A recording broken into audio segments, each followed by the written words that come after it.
Bonjour, bienvenue à cette dernière conférence pour aujourd'hui du Salon de l'Immobilier Neuf. Je suis Pierre Chevillard, je suis journaliste spécialisé dans l'immobilier. Je travaille pour le groupe PAP, je couvre le neuf depuis longtemps et notamment le côté fiscalité, avantages fiscaux, puisqu'au fil des ans, vous avez eu plein de dispositifs, Robien, Cellier, Duflot. Et donc aujourd'hui, c'est le dispositif Pinel, qui est un mécanisme de réduction d'impôts que l'on va décortiquer avec deux spécialistes de la question. Un promoteur, Jean-Bernard Gaudiot, qui est directeur commercial de Crédit Agricole Immobilier. Tout à fait. Bonjour à toutes et à tous. Merci. Et puis Thibault Lalican, donc, qui est dirigeant du cabinet IGC, qui est un cabinet de conseil en gestion de patrimoine, donc qui commercialise également des logements neufs. C'est ça, Thibault? C'est ça. Bonjour à tous. Donc, le cabinet IGC est une structure d'accompagnement multiservice dédiée à l'investissement immobilier. Nous accompagnons au quotidien une clientèle de particuliers comme vous qui souhaitent acheter soit leur résidence principale, soit investir dans l'immobilier locatif et qui se posent des questions sur la bonne stratégie fiscale, le bon schéma d'investissement. Et donc, nous leur proposons toute une gamme de services et d'accompagnement. Et donc, vous, Jean-Bernard, vous produisez des logements à la fois pour les investisseurs, mais aussi pour la résidence principale, la résidence secondaire. Voilà, un promoteur, comme on dit, généraliste, c'est ça? C'est ça, tout à fait. Donc, c'est la structure Crédit Agricole Immobilier, donc la partie promotion résidentielle du groupe. Et aujourd'hui, on commercialise en effet donc, des logements dédiés à la résidence principale ou à l'investissement locatif, un petit peu partout au niveau du territoire, donc national. Et on est souvent aidé et accompagné par des structures comme IGC, justement. Voilà.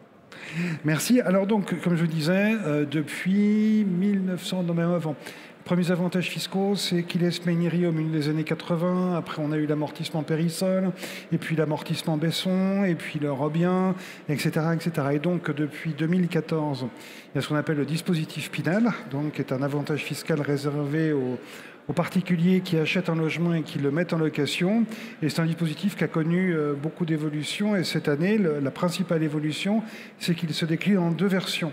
Alors donc l'idée de la conférence, c'est de décortiquer ces mécanismes, voir à quel type de logement ils sont attachés, les économies d'impôts qu'ils peuvent vous procurer et les conseils pour investir, parce que c'est surtout le plus important. Sachant que, comme vous le dites vous, mais comme le disent tous les opérateurs sérieux, quand on investit dans l'immobilier locatif, on n'investit pas dans un avantage fiscal. C'est ça, Jean-Bernard? Tout à fait. C'est-à-dire ce qu'il faut surtout pas perdre de vue aujourd'hui lors de l'acquisition d'un bien, dans le but de le mettre à disposition d'une tierce personne, donc pour le louer, c'est qu'on achète avant tout un logement. C'est-à-dire ça va être un appartement, quel que soit le secteur géographique que vous aurez choisi, sous contrainte de respecter certaines contraintes de zonage, oui. Mais on en parlera éventuellement après. Oui, parce qu'on ne peut pas le faire partout. Hein. Tout à fait. Par rapport à l'éligibilité au dispositif donc de réduction d'impôts, mais j'insiste lourdement là-dessus, c'est vrai que pendant des années, les appartements ont été un petit peu vendus comme des avantages financiers ou des montages qui permettaient de fortement réduire l'impact fiscal. Donc c'est une solution comme une autre. Mais aujourd'hui, encore une fois, et c'est encore plus vrai aujourd'hui que ça n'était hier, vous achetez un appartement donc, pour défiscaliser. Donc il faut être quand même très regardant sur l'adresse du secteur sur lequel vous allez vous positionner, le type de bien que vous allez sélectionner. Et surtout, au-delà de tout ça, quelle finalité vous souhaitez en récupérer en fait à terme? C'est-à-dire vous pouvez acheter un bien donc, pour défiscaliser, le revendre à terme, acheter un bien pour défiscaliser, le récupérer un jour pour vous éventuellement, ou comme c'est beaucoup d'actualité actuellement, enfin, on en entend un petit peu parler partout avec le dispositif donc, de prolongation de l'âge avant retraite, on va dire. Mais là, aujourd'hui, vous pouvez choisir dès à présent de vous constituer un complément de revenu pour votre retraite à terme. Et c'est surtout ce point-là qui est primordial actuellement. Merci Jean-Bernard. Alors Thibault, le Pinel, dans les grandes lignes, comment ça fonctionne? Alors, le Pinel, bon, tout d'abord, cela concerne l'achat d'un appartement neuf. Appartement, pas une maison. Voilà, tout à fait. Ou alors une maison en copropriété, si je ne me trompe pas. Donc là, Alors, on va avoir du très spécifique, mais en effet, il faut que ce soit une bande de 3 maisons avec une toiture commune, une dalle commune, etc. Voilà. etc. Donc plus souvent, effectivement, ça concerne plutôt les appartements qui se situent dans un secteur tendu. Donc la France est découpée en 4 zones. Donc la zone A, et puis la zone B1 et B2, avec la zone A qui est divisée en 2 zones également. Donc par essence, le dispositif Pinel concerne forcément les zones tendues. Donc cela peut vous rassurer sur l'investissement locatif, notamment sur la tension locative. Et ensuite, les conditions qu'il faut respecter. Donc tout d'abord, il faut s'engager à le louer nu à titre de résidence principale. Donc cela ne concerne pas la location meublée ni la location saisonnière. Ensuite, il va falloir respecter un plafond de loyer en fonction de la surface habitable et le zonage du logement, qui ne sera pas le même. On va demander également à ce que le propriétaire respecte un plafond de ressources sur son locataire, le loyer étant attractif puisqu'il est, il est plafonné et que ça concerne un appartement neuf. On ne veut pas forcément que ce soit des personnes qui gagnent très bien leur vie et qui ont accès à la propriété qui soient prioritaires sur cet appartement. Et derrière, on va demander aussi un engagement dans le temps de location avec un minimum de 6 ans. Un engagement qui peut être prorogé 2 fois par période triennale. Donc on peut aller jusqu'à 9 ans et ensuite 12 ans. D'accord. Voilà pour les principales conditions. Et comme on l'a dit, donc cette année, il y a 2 Pinel. Le Pinel Plus. Ça veut dire que l'avantage fiscal n'est pas le même en fonction du type de logement qu'on achète. C'est ça, Jean-Bernard? Tout à fait. Aujourd'hui, le dispositif donc, évolue, comme chaque année. Donc, sur le principe actuel, vous allez avoir la possibilité de bénéficier d'un dispositif de réduction d'impôt équivalent à 17,5% du prix d'acquisition de votre logement, ou sous contrainte donc, de certains critères de surface, certains critères également de performance énergétique, on va avoir la possibilité de bénéficier d'un montant de Pinel dit Pinel Plus, qui va vous permettre de bénéficier d'une réduction d'impôt allant jusqu'à 21% du prix d'acquisition du logement. Alors, je vais juste faire un petit focus là-dessus. Et je vais vous laisser compléter en suivant parce que ça fait partie des points qui sont très importants. En gros, jusqu'au 31 décembre donc, 2022, nous parlions d'une réglementation thermique et acoustique qui s'appelait RT 2012, pour reprendre l'acronyme, qui a été remplacée dernièrement par la réglementation environnementale, donc 2020 ou 2025, dont l'objectif surtout est d'améliorer énormément les critères de performance énergétique du logement, pour en finalité surtout baisser énormément le coût à l'usage donc, de l'occupant du logement. Donc là, en l'occurrence, le locataire que vous allez mettre à l'intérieur du logement quand vous aurez acquis le bien pour le mettre donc en location. D'accord. Et donc, ce Pinel Plus, si on a des critères de surface, des critères de performance qui sont plus importants, il est forcément plus cher et c'est pour ça que l'avantage fiscal est plus important. C'est ça l'idée? Voilà, alors effectivement, le Pinel Plus correspond, l'avantage fiscal correspond à l'avantage fiscal qu'on avait en Pinel l'année dernière. Mais effectivement, il y a des contraintes. Donc tous les programmes ne sont pas éligibles au Pinel Plus. Au cabinet IGC, c'est vrai qu'on travaille avec plus de 120 partenaires promoteurs immobiliers. Et on constate chez tous nos partenaires, donc Crédit Agricole Immobilier en fait partie, que finalement l'offre est assez limitée aujourd'hui sur des programmes en Pinel Plus. Et donc, si vous avez un secteur spécifique sur lequel vous souhaitez investir, va pas forcément être évident de trouver le programme adapté. Ceci étant, la rentabilité est assez similaire entre le Pinel et le Pinel Plus, puisque comme tu l'as très bien dit, les programmes éligibles au Pinel Plus sont souvent un petit peu plus chers que les programmes en Pinel. Donc finalement, la rentabilité est assez équivalente. Et sur le plan de la performance, il y a une grosse différence. Parce que bon, l'idée, c'est que ça ne coûte pas trop cher à chauffer pour que le locataire, pour sécuriser le versement du loyer, c'est ça. Donc, autrement dit, un programme en Pinel en RT 2012, ce n'est pas forcément une mauvaise affaire. Non, absolument pas. La différence qu'on va avoir surtout en prix d'acquisition, un Pinel Plus, pour vous donner un exemple concret, en fait, un appartement T2 doit être à plus de 45 mètres carrés donc, de surface habitable, là où un appartement donc, qui était conforme à la RT 2012 pouvait être sur un T2, par exemple, entre 40, 41, 42 mètres carrés. Donc le prix au mètre carré étant quasiment le même, on va dire, à quelque chose près, il n'y a pas une grosse différence. Par contre, vous allez acheter l'appartement plus cher parce qu'il est plus grand. Donc forcément, le différentiel donc, en termes de remboursement mensuel sera plus important. Là où il y a une chose par contre qui est factuelle, c'est que les derniers appartements qui ont été commercialisés l'année dernière étaient sur des permis de construire, qui étaient sur des RT 2012, donc la réglementation thermique acoustique 2012, améliorée de 10, 12 à 15%. C'est-à-dire qu'en gros, on se rapprochait fortement des critères de performance énergétique d'une réglementation environnementale, sauf qu'elle n'était pas labellisée comme telle. Donc vous allez avoir des logements qui vont être quasiment équivalents en termes de performance, sous critères donc de cette amélioration de la réglementation thermique et qui au final, pour l'usage du locataire, seront exactement au même coût, à quelque chose près, donc en termes de participation mensuelle pour les factures de consommation énergétique, tout simplement. Alors, il y a une autre caractéristique du dispositif qui est le plafonnement des loyers. En règle générale, les investisseurs, ils n'aiment pas trop ça. C'est une condition rédhibitoire, c'est dissuasif? Alors là, une fois de plus, tout dépend du secteur sur lequel vous allez investir. L'idée, c'est d'investir dans un secteur où le plafonnement du loyer Pinel va être équivalent au plafonnement du loyer de marché. Et à ce moment-là, quand on cible bien son opération, finalement, le loyer Pinel, s'il est équivalent au loyer de marché... on peut trouver ça. Bien sûr. bien sûr. Mais tous les secteurs, effectivement, il y a une étude à faire sur le secteur avant de se lancer sur l'investissement Pinel. Donc il n'y a pas que celui-ci, mais il y a d'autres paramètres à prendre en compte. Mais effectivement, le plafonnement du loyer ne doit pas être un frein pour l'investisseur, puisque finalement, ils sont souvent équivalents au loyer de marché. D'accord. Donc, par contre, il y a des endroits où effectivement, c'est pas du tout adapté. Ça peut arriver. Alors oui, alors plus vous allez acheter, on va dire, sur des secteurs où le prix au mètre carré est élevé, moins la rentabilité Pinel va être intéressante. Si on prend le cas extrême de Paris intramuros, bon, il y a très peu de programmes, il n'y a pas trop d'intérêt à investir sur Paris intramuros en Pinel. D'autant que, pardonnez-moi, mais il y a une autre règle du Pinel, c'est que l'avantage fiscal est calculé sur un prix plafond à 5 500 € du mètre carré. Or, vous parlez de Paris. Paris, le prix moyen du neuf, d'après l'Agence départementale d'information sur le logement, il est à plus de 16 000 €. Donc ça veut dire qu'on va calculer l'avantage fiscal sur un tiers du prix du bien. Ça n'a aucun intérêt. Aucun intérêt. Donc on ne fait pas de Pinel à Paris? Non, pas de Pinel à Paris. Enfin, je pense qu'il y a déjà eu des investisseurs qui ont dû faire du Pinel à Paris ou qui ont dû le faire seuls, du coup, et qui ont mal été conseillés ou accompagnés. Mais effectivement, toutes les zones, on va dire, même les villes limitrophes à Paris, sont souvent bien au-dessus de 5 500 € du mètre carré. Le 92, je dirais même toutes les Hauts-de-Seine, aujourd'hui, c'est difficile d'investir en loi Pinel sur ce secteur-là. Ce n'est pas forcément le secteur qu'on va privilégier en premier sur l'investissement locatif Pinel notamment. Donc on ira plutôt en deuxième couronne sur des villes dynamiques, bien desservies. Alors on peut aller en deuxième couronne, on peut aller en première couronne, il reste quand même le Val-de-Marne et la Seine-Saint-Denis qui offrent de très belles opportunités pour faire de l'investissement locatif Pinel. Au cabinet IGC par exemple, c'est vrai que nous on travaille beaucoup sur les secteurs en devenir, sur la thématique du Grand Paris. Le Grand Paris, c'est 68 nouvelles stations de métro. Donc, c'est 68 nouveaux centres de vie qui vont se développer sur un périmètre de 800 mètres autour de ces gares. Énormément d'opportunités à saisir sur ces secteurs. Là, on parle de l'Île-de-France, mais la province aussi offre de belles opportunités d'investissement. Il n'y a pas que l'Île-de-France.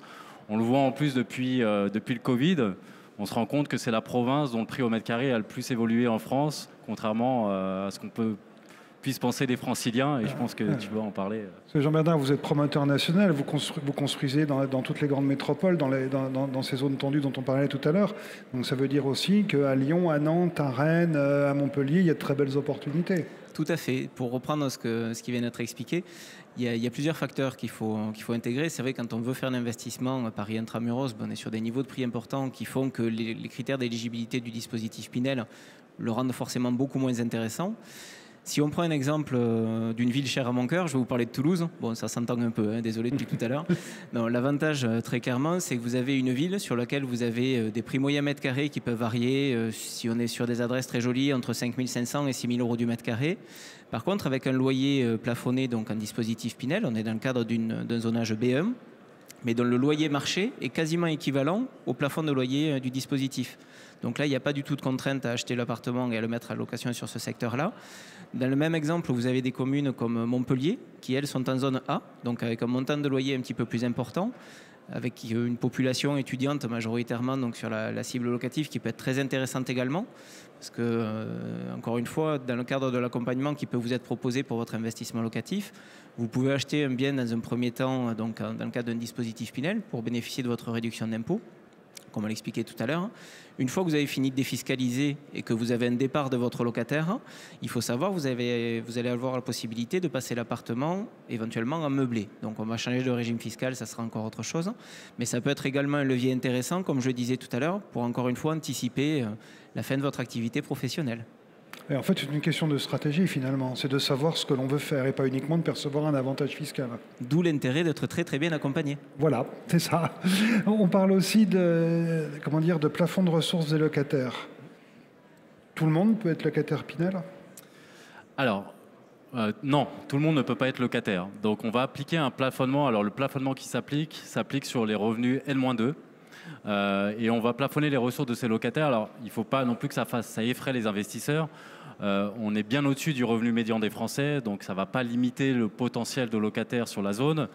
Et on trouve très facilement des locataires, donc il n'y a aucun problème pour remplir et pour trouver un locataire sur son investissement Pinel. Ouais. Pour donner un exemple, sur la zone A, alors j'ai plus le chiffre exact, mais je crois qu'on est à 39 000 € net en revenu N-2. Donc vous voyez qu'on est bien supérieur au revenu médian des Français.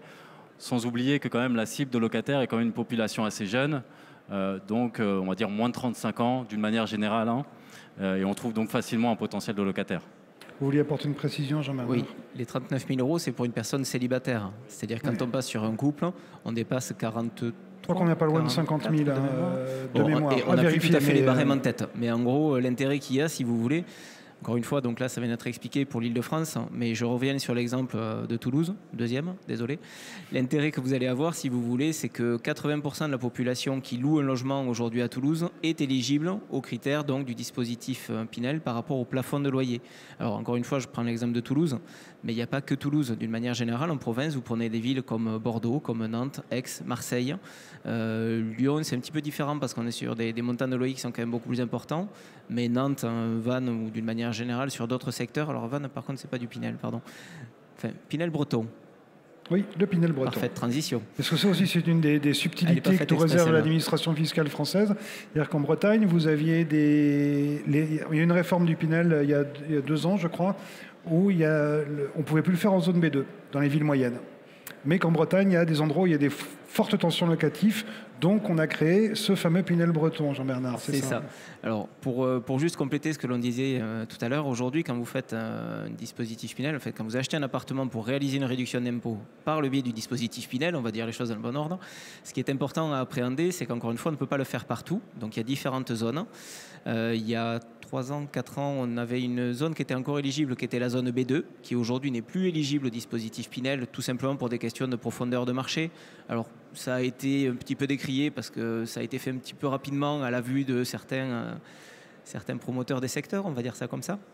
Mais aujourd'hui, ce qu'il faut appréhender, c'est qu'une particularité, le Pinel breton, en Bretagne, vous avez 4 départements. Sur ces 4 départements, vous avez 21 communes. Et sur ces 21 communes, vous avez donc, on va dire, des micro-quartiers qui ont été définis par l'administration fiscale. Le cadastre et un observatoire de l'eau qui s'appelle l'IRIS, qui est propre à la Bretagne, sur lequel, en gros, vous avez des petits cœurs de quartier qui sont éligibles de manière ponctuelle au dispositif. Il n'y a que 21 communes qui rentrent dans ce cadre-là.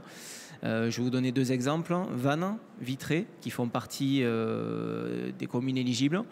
Et sur ces communes, vous avez un périmètre qui doit faire, de mémoire, je crois que sur Vannes, c'est 800 mètres carrés. Donc, enfin, c'est epsilonique, c'est vraiment très, très réduit. Mais ça n'empêche que ça rend quand même le dispositif éligible sous des contraintes fortes, mais ça existe quand même. Voilà. Donc là aussi, une piste à pas négliger quand on veut investir dans le neuf. Voilà. Et on peut loger ses enfants quand on fait du Pinel? Alors oui, on peut loger ses enfants. Ça peut être une des stratégies, c'est ça? Ça peut être une stratégie, c'est vrai. C'est la grande différence d'ailleurs du dispositif par rapport au dispositif précédent. Enfin, on l'avait en Duflo aussi, mais par rapport au cellier et au dispositif précédent. Donc voilà, la possibilité effectivement d'acheter un logement neuf, bénéficier de la réduction Pinel et d'y loger un ascendant ou un descendant. Attention, il faut quand même que votre ascendant ou descendant paye son loyer et que vous ne pouvez pas donner de l'argent à votre enfant pour qu'il vous reverse en loyer. Voilà. C'est redressé fiscalement. Et puis il doit être détaché du foyer fiscal de l'investisseur. Absolument. Parce que sinon c'est trop simple. Oui, mais on nous pose souvent la question, donc je préfère quand même préciser, oui. C'est difficile à financer un investissement. On parle beaucoup de durcissement des conditions bancaires.